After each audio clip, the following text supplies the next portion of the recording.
Hello friends, ನಿಮ್ಮೆಲ್ಲರಿಗೂ Leela's recipes and tips ಚಾನಲ್ಗೆ ಸ್ವಾಗತ.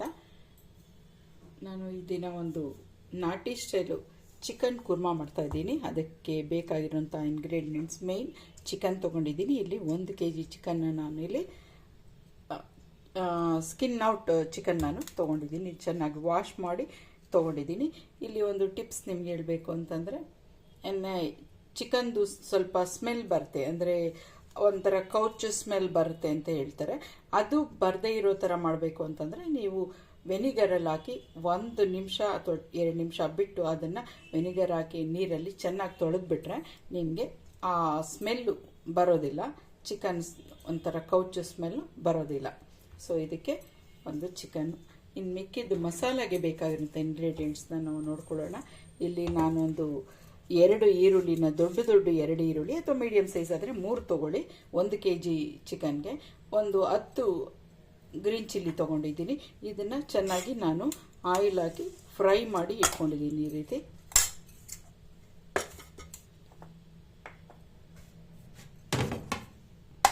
ಒಂದು ಟೊಮೆಟೊ ತೊಗೊಂಡಿದ್ದೀನಿ, ಚಿಕ್ಕದು. ದೊಡ್ಡದಾದರೆ ಅರ್ಧ ಟೊಮೆಟೊ ತೊಗೊಳ್ಳಿ, ಚಿಕ್ಕದಾದರೆ 1 ಟೊಮೆಟೊ. ಒಂದು ಹಸಿ ಈರುಳ್ಳಿ ಬೇಕಾಗುತ್ತೆ, ಆನಿಯನ್ನು. ಇದನ್ನು ಫ್ರೈ ಮಾಡಿಲ್ಲ. ಹಾಗೆ ಅರ್ಧ ತೊಗೊಂಡಿದ್ದೀನಿ.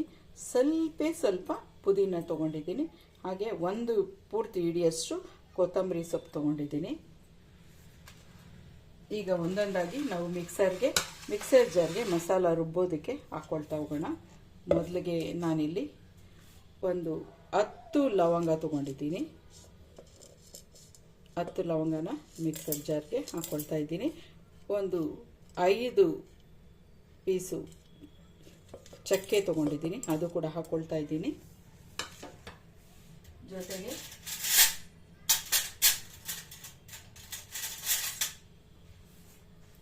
ಧನಿಯಾ ಪೌಡರ್ ನೋಡಿ, ಈ ಥರ ದೊಡ್ಡ ಟೇಬಲ್ ಸ್ಪೂನಲ್ಲಿ 4 ಟೇಬಲ್ ಸ್ಪೂನಷ್ಟು ನಾನಿಲ್ಲಿ ಈ ಥರ ಫುಲ್ ಕಂಪ್ಲೀಟ್ ಪೂರ್ತಿ 4 ಸ್ಪೂನಷ್ಟು ಧನಿಯಾ ಪೌಡರ್ನ ನಾನು ತೊಗೊಂಡಿದ್ದೀನಿ. ಅದು ಕೂಡ ನಾನಿಲ್ಲಿ ಜಾರ್ಗೆ ಹಾಕ್ಕೊಳ್ತಾ ಇದ್ದೀನಿ. 1 kgಗೆ ಅಷ್ಟು ಧನಿಯಾ ಪೌಡರ್ ಬೇಕಾಗುತ್ತೆ. ಅಥವಾ ಕಡಿಮೆ ಇದ್ದರೆ ನೀವು ಒಂದು 2 ಸ್ಪೂನ್ ಹಾಕ್ಕೊಳ್ಳಿ, ಅಥವಾ ಅರ್ಧ kg ಇದ್ದರೆ. ಈ ಥರ ಜಾಸ್ತಿ ಹಾಕಿದಾಗ ನಿಮಗೆ ಗೊಜ್ಜು ಜಾಸ್ತಿ ಬರುತ್ತೆ. ಅರಿಶಿನ ಹಾಕ್ಕೊಳ್ತಾ ಇದ್ದೀನಿ, ಒಂದು ಅರ್ಧ ಸ್ಪೂನಷ್ಟು ಅರಿಶಿನ. ಮೆಣಸು, ಕಾಳು ಮೆಣಸು ಒಂದು 10. ಇದನ್ನು ಫಸ್ಟು ಸ್ವಲ್ಪ 1-2 ರೌಂಡ್ ಮಿಕ್ಸಿ ಮಾಡ್ಕೊಂಡ್ಬಿಟ್ರೆ ಆ ಚಕ್ಕೆ ಮತ್ತು ನಾವು ಹಾಕಿರುವಂಥ ಮೆಣಸು ಚೆನ್ನಾಗಿ ಪೌಡ್ರ್ ಆಗಿಬಿಡುತ್ತೆ ಈ ಧನಿಯಾ ಪೌಡ್ರಲ್ಲಿ, ನೀರು ಹಾಕೋಕೆ ಮುಂಚೆ. ಆಮೇಲೆ ಮತ್ತೆ ನಾವು ಮಿಕ್ಕಿದ್ದೆಲ್ಲ ಹಾಕ್ಕೊಳ್ಬೋದು. ಈ ರೀತಿ ಪೌಡ್ರ್ ಮಾಡ್ಕೊಂಡಿದ್ದೀನಿ. ಧನಿಯಾ ಪೌಡ್ರ್ ಜೊತೆಯಲ್ಲೇ ನೀವು ಹಾಕ್ಬಿಟ್ರೆ ಚಕ್ಕೆ ಲವಂಗ ಮತ್ತು ನಿಮಗಲ್ಲಿ ಪೂರ್ತಿ ಕಂಪ್ಲೀಟಾಗಿ ಪೌಡ್ರ್ ಆಗಿಬಿಡುತ್ತೆ. ಈಗ ಒಂದೊಂದಾಗಿ ನಾವು ಇಂಗ್ರೀಡಿಯೆಂಟ್ಸ್ನ ಜಾರ್ಗೆ ಹಾಕ್ಕೊಳ್ಳೋಣ. ನಾವು ಫ್ರೈ ಮಾಡಿ ಇಟ್ಟಿರುವಂಥ ಒಂದು ಆನಿಯನ್ನು ಮತ್ತು ಗ್ರೀನ್ ಚಿಲ್ಲಿ ಹಾಕ್ಕೊಳ್ತಾ ಇದ್ದೀನಿ.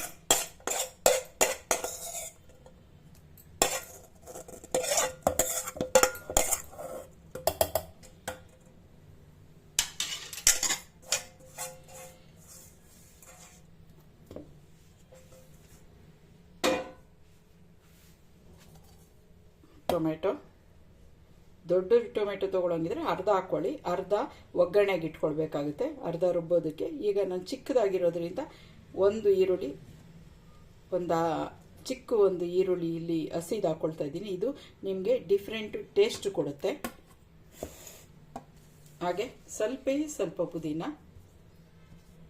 ಸ್ವಲ್ಪ ಕೊತ್ತಂಬರಿ ಜಾಸ್ತಿ ಹಾಕ್ಕೊಂಡಿದ್ದೀನಿ. ನೀವು ಶುಂಠಿ ಹಾಗೆ ಹಾಕ್ಕೊಳ್ಳೋಂಗಿದ್ರೆ ಶುಂಠಿ 1 ಇಂಚ್ ಹಾಕ್ಕೊಳ್ಬೇಕಾಗುತ್ತೆ, 1 ಬೆಳ್ಳುಳ್ಳಿ ಹಾಕ್ಕೊಳ್ಬೇಕಾಗತ್ತೆ. ಈಗ ಇಲ್ಲಿ ಶುಂಠಿ ಬೆಳ್ಳುಳ್ಳಿ ಬಿಡಿಸೋದಕ್ಕೆ ಆಗಲ್ಲ ಅನ್ನೋರು, ಅಥವಾ ಜಿಂಜರ್ ಗಾರ್ಲಿಕ್ ನೀವು ಮನೆಯಲ್ಲಿ ಪೇಸ್ಟ್ ಮಾಡಿ ಇಟ್ಕೊಂಡಿದ್ರೆ ಅದು 1 ಸ್ಪೂನ್ ಹಾಕ್ಕೊಳ್ಳಿ. ನಾನಿಲ್ಲಿ 1 ಸ್ಪೂನ್ ಜಿಂಜರ್ ಗಾರ್ಲಿಕ್ ಪೇಸ್ಟ್ ಹಾಕ್ಕೊಳ್ತಾ ಇದ್ದೀನಿ. ಹಾಗೆ ಗ್ರೀನ್ ಚಿಲ್ಲಿ ಅಷ್ಟೇ ಸ್ಪೈಸಸ್ ಸಾಕಾಗೋದಿಲ್ಲ, ಹಾಗಾಗಿ ಒಂದು ಅರ್ಧ ಸ್ಪೂನಷ್ಟು ನಾನಿಲ್ಲಿ ಅಚ್ಚ ಖಾರದ ಪುಡಿನ ಹಾಕ್ಕೊಳ್ತಾ ಇದ್ದೀನಿ. ಇದು ನೋಡಿಕೊಂಡು ನಿಮ್ಮ ಖಾರಕ್ಕೆ ಟೇಸ್ಟಿಗೆ ಬೇಕಾದಷ್ಟು ನೀವು ಖಾರದ ಪುಡಿನ ಖಾರದ ಪುಡಿ ಯೂಸ್ ಮಾಡ್ಬೋದು. ಈಗ ಇದನ್ನೆಲ್ಲ ನಾವು ಮಿಕ್ಸರಲ್ಲಿ ಚೆನ್ನಾಗಿ ರುಬ್ಕೊಳ್ಳೋಣ. ಈಗ ಇದು ಮಸಾಲ ರೆಡಿಯಾಗಿದೆ. ಇದನ್ನು ಒಂದು ಬಟ್ಲಿಗೆ ಹಾಕಿ ಇಟ್ಕೊಳ್ಳೋಣ.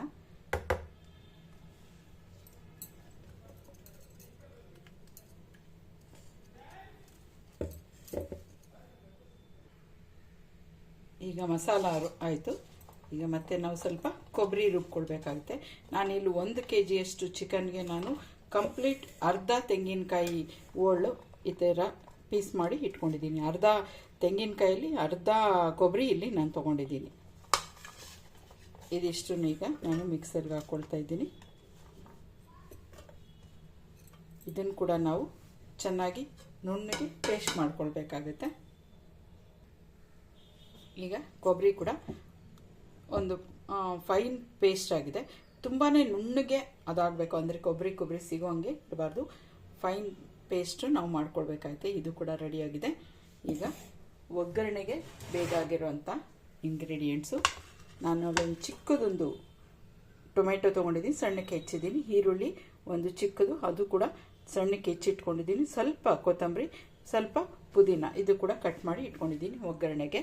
ಜೊತೆಗೆ ನಾವು ಗರಂ ಮಸಾಲ ಹಾಕಬೇಕಾಗುತ್ತೆ ಒಗ್ಗರಣೆಗೆ. ನಾನಿಲ್ಲಿ ಎವರೆಸ್ಟ್ ಗರಂ ಮಸಾಲ ತೊಗೊಂಡಿದ್ದೀನಿ. ನಿಮ್ಮ ಹತ್ರ ಯಾವುದಿದ್ರೆ ಅದನ್ನು ನೀವು ಯೂಸ್ ಮಾಡ್ಬೋದು. ಬನ್ನಿ ಫ್ರೆಂಡ್ಸ್, ಈಗ ಮಾಡೋವಂಥ ಒಂದು ಮೆಥಡ್ ನೋಡ್ಕೊಳ್ಳೋಣ. ನಾನಿಲ್ಲಿ ಚಿಕ್ಕದೊಂದು ಕುಕ್ಕರ್ ತೊಗೊಂಡಿದ್ದೀನಿ. ಚಿಕನ್ಗೆ ನಾನಿಲ್ಲಿ ಸ್ವಲ್ಪ ಸಾಲ್ಟ್ ಹಾಕಿ ಇದನ್ನು ಚೆನ್ನಾಗಿ ಮ್ಯಾರಿನೇಟ್ ಮಾಡಿಟ್ಟಿದ್ದೀನಿ. ಆಗ ನಿಮಗೆ ಕುರ್ಮಾ ಮಾಡಿದಾಗ ಅದು ಚಿಕನ್ಗೆ ಚೆನ್ನಾಗಿ ಸಾಲ್ಟ್ ಎಲ್ಲ ಚೆನ್ನಾಗಿ ಹಿಡಿದಿರುತ್ತೆ. ಅದಕ್ಕೋಸ್ಕರ ನಾನು ಮೊದಲೇ ಸ್ವಲ್ಪ ಸಾಲ್ಟ್ ಹಾಕಿ ಅದನ್ನು ಮ್ಯಾರಿನೇಟ್ ಮಾಡಿಟ್ಟಿದ್ದೀನಿ. ಸ್ವಲ್ಪ ಆಯಿಲ್ ಹಾಕ್ಕೊಳ್ಳೋಣ. ಒಂದು 4ರಿಂದ 5 ಸ್ಪೂನಷ್ಟು ಆಯಿಲ್ ಬೇಕಾಗುತ್ತೆ.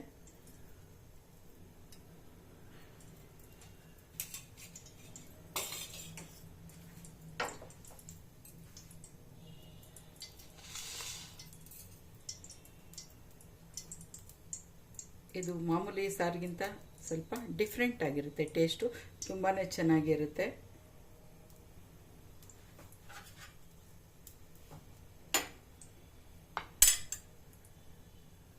ಸ್ವಲ್ಪ ಬಿಸಿ ಬರಲಿ. ಈಗ ಒಗ್ಗರಣೆಗೆ ಒಂದೊಂದಾಗಿ ಹಾಕೊಳ್ಳೋಣ. ಈಗ ನಾನು ಈರುಳ್ಳಿ ಹಾಕೊಳ್ತಾ ಇದ್ದೀನಿ. ಮೊದಲು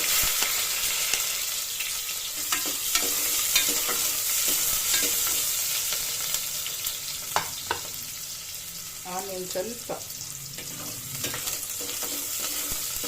ಒಂದು 2 ಸೆಕೆಂಡು ಆದಮೇಲೆ ಟೊಮೆಟೊ ಹಾಕೊಳ್ಳೋಣ.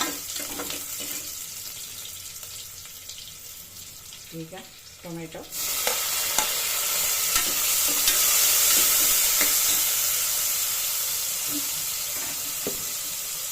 ಆನಿಯನ್ ಮತ್ತು ಸಾಲ್ಟ್, ಟೊಮೆಟೊ ಹಾಕಿದಾಗ ಸ್ವಲ್ಪ ನಾವು ಸಾಲ್ಟ್ನ ಹಾಕ್ಕೊಳ್ಬೇಕು. ಆಗ ಅದು ಬೇಗ ನಮಗೆ ಸಾಫ್ಟ್ ಆಗುತ್ತೆ.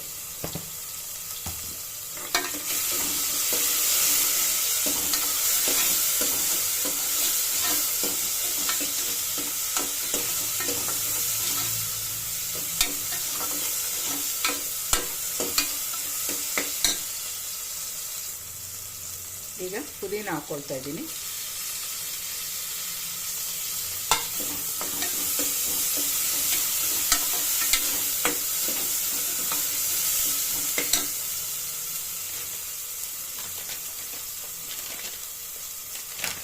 ಗರಂ ಮಸಾಲ 1 ಸ್ಪೂನಷ್ಟು ನಾನಿಲ್ಲಿ ಗರಂ ಮಸಾಲ ಹಾಕ್ಕೊಳ್ತಾ ಇದ್ದೀನಿ. ಅಥವಾ ನೀವು ಚಿಕನ್ ಮಸಾಲ ಇದ್ದರೆ ಅದು ಕೂಡ ಹಾಕ್ಕೊಳ್ಬೋದು. ನಾನಿಲ್ಲಿ 1 ಸ್ಪೂನು ಗರಂ ಮಸಾಲ ಹಾಕ್ಕೊಳ್ತಾ ಇದ್ದೀನಿ. ಇದು ಹಾಕಿದ ತಕ್ಷಣ ನಾನಿಲ್ಲಿ ಚಿಕನ್ ಕೂಡ ಸೇರಿಸ್ತಾ ಇದ್ದೀನಿ.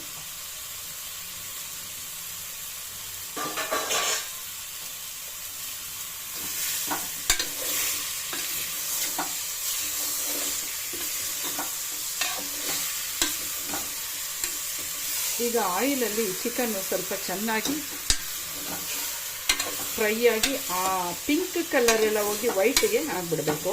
ಇಲ್ಲಾಂದರೆ ಅದು ಒಳಗಡೆ ಎಲ್ಲ ಒಂದು ಸ್ವಲ್ಪ ರೆಡ್ ಆಗಿ ಹಾಗೇ ಇರುತ್ತೆ, ಅದು ಚೆನ್ನಾಗಿರೋದಿಲ್ಲ ತಿನ್ನಬೇಕಾದ್ರೆ. ಸೊ ಅದಕ್ಕಾಗಿ ನಾವಿಲ್ಲಿ ಏನೇ ಸಾರು ಅಥವಾ ಗೊಜ್ಜು ಏನೇ ಮಾಡಬೇಕಿದ್ರು ಆಯಿಲಲ್ಲಿ ಒಂದು ಸ್ವಲ್ಪ ಹೊತ್ತು ಈ ರೀತಿ ನಾವು ಫ್ರೈ ಮಾಡಿದಾಗ ಅದರ ರೆಡಿಶ್ ಆಗಿ ವೈಟ್ ಆಗುತ್ತೆ. ಈಗ ಇದ್ರ ಮೇಲೆ ಕೊತ್ತಂಬರಿ ಕಟ್ ಮಾಡಿ ಇಟ್ಕೊಂಡಿರೋಂಥ ಒಂದು ಕೊತ್ತಂಬರಿನ ಹಾಕ್ತಾಯಿದ್ದೀನಿ. 2 ರಿಂದ 3 ನಿಮಿಷ ನಾವು ಈ ರೀತಿ ಆಯಿಲ್ ಈ ಒಗ್ಗರಣೆನಲ್ಲೇ ನಾವು ಈ ರೀತಿ ಸ್ವಲ್ಪ ಚೆನ್ನಾಗಿ ಇದನ್ನು ಬಿಸಿ ತಾಗಿಸ್ಬೇಕು. ಅದು ಫ್ರೈ ಆಗಿಬಿಡ್ಬೇಕು ಸ್ವಲ್ಪ. ಆಮೇಲೆ ನಾವು ರುಬ್ಬಿಟ್ಟಿರುವಂಥ ಒಂದು ಮಸಾಲ ಹಾಕಿದ್ರೆ ಚೆನ್ನಾಗಿರುತ್ತೆ. ಆ ಕಲ್ಲರು ಇಲ್ಲಿ ಚೇಂಜ್ ಆಗಬೇಕು. ರೆಡ್ ಆಗಿರುವಂಥ ಒಂದು ಚಿಕನ್ ಎಲ್ಲ ವೈಟ್ ಆಗೋವರೆಗೂ ಈ ಆಯಿಲಲ್ಲೇ ನಾವು ಸ್ವಲ್ಪ ಒಂದು 2 ನಿಮಿಷ ಆದರೂ ಚಿಂತೆ ಇಲ್ಲ, ಅದು ಮಾಡ್ಕೊಳ್ಬೇಕು. ಈಗ ಒಂದು 3 ನಿಮಿಷ ಆಗಿದೆ. ಈಗ ಚಿಕನನ್ನು ಒಂದು ಹಸಿ ಆ ಕಲ್ಲರೆಲ್ಲ ಹೋಗಿ ಈಗ ಕಲರ್ ಚೇಂಜ್ ಆಗಿದೆ ವೈಟ್ ಆಗಿ. ಈಗ ನಾವು ಮಸಾಲ ರುಬ್ಬಿಟ್ಟಿರುವಂಥ ಮಸಾಲ ಹಾಕ್ಕೊಳ್ಳೋಣ.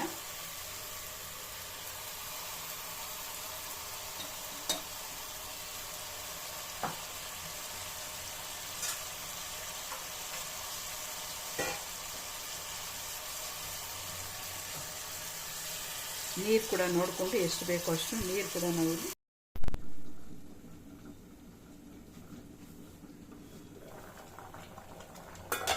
ಈಗ ಇದು ಚೆನ್ನಾಗಿ ಕುದೀತಾ ಇದೆ. ಈಗ ನಾವು ರುಬ್ಬಿಟ್ಟಿರೋಂಥ ಒಂದು ಕೊಬ್ಬರಿನ ಇಲ್ಲಿ ಸೇರಿಸ್ಕೊಳ್ಳೋಣ.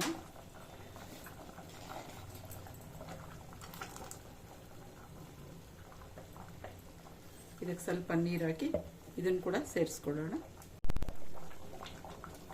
ಈಗ ಇದು ಕೊಬ್ಬರಿನೂ ಹಾಕಿದ್ದೀವಿ. ಒಂದು 10 ನಿಮಿಷ ಇದು ಚೆನ್ನಾಗಿ ಮಿಕ್ಸ್ ಆಗಿ ಚೆನ್ನಾಗಿ ಬೆಂದಿದೆ. ಈಗ ನೀವು ಬೇಕಿದ್ರೆ ಒಂದು ಸಾರಿ ಟೇಸ್ಟ್ ನೋಡಿ, ಅದಕ್ಕೆ ಬೇಕಾಗಿರುವಂಥ ಇನ್ನೊಂದು ಸ್ವಲ್ಪ ಸಾಲ್ಟು ಅಥವಾ ಖಾರ ನಿಮ್ಗೆ ಬೇಕಾದಂಗೆ ಹಾಕ್ಕೊಳ್ಬೋದು. ಈ ಕೊನೆಯದಾಗಿ ಮತ್ತೆ ಇನ್ನು ಸ್ವಲ್ಪ ಕೊತ್ತಂಬರಿ ನಾನು ಉಳಿಸ್ಕೊಂಡಿರೋದನ್ನು ಇಲ್ಲಿ ಹಾಕ್ತಾಯಿದ್ದೀನಿ. ಇನ್ನೊಂದು 2 ನಿಮಿಷದಲ್ಲಿ ನಾವು ಅದನ್ನು ಸರ್ವಿಂಗ್ ಬೌಲ್ಗೆ ತೆಗೆದುಬಿಡ್ಬೋದು ಫ್ರೆಂಡ್ಸ್. ನಾಟಿ ಸ್ಟೈಲ್ ಕುರ್ಮಾ ರೆಡಿಯಾಗಿದೆ. ಈಗ ಸ್ಟವ್ ಆಫ್ ಮಾಡೋಣ. ನಾಟಿ ಸ್ಟೈಲಲ್ಲಿ ಕುರ್ಮಾ, ಚಿಕನ್ ಕುರ್ಮಾ ಮತ್ತು ಮುದ್ದೆ ರೆಡಿಯಾಗಿದೆ ಫ್ರೆಂಡ್ಸ್. ಇದ್ರ ಕಾಂಬಿನೇಷನು ತುಂಬಾ ಚೆನ್ನಾಗಿರುತ್ತೆ. ಈ ಕುರ್ಮಾಗೆ ಮುದ್ದೆ ಅಥವಾ ಪೂರಿ ಅಥವಾ ಇಡ್ಲಿ, ಚಪಾತಿ ಈ ರೀತಿ ಅಥವಾ ಗೀ ರೈಸ್ ಕೂಡ ತುಂಬಾ ಚೆನ್ನಾಗಿರುತ್ತೆ. ನೀವೊಂದು ಸಾರಿ ಖಂಡಿತ ಇದನ್ನು ಟ್ರೈ ಮಾಡಿ, ಟೇಸ್ಟ್ ಮಾಡಿ ನನಗೆ ಕಾಮೆಂಟ್ಸ್ ಹೇಳಿ. ಈ ಒಂದು ಡಿಶ್ನ ಖಂಡಿತ ನೀವು ಟ್ರೈ ಮಾಡಿ friends. Okay friends, have a good day. Bye.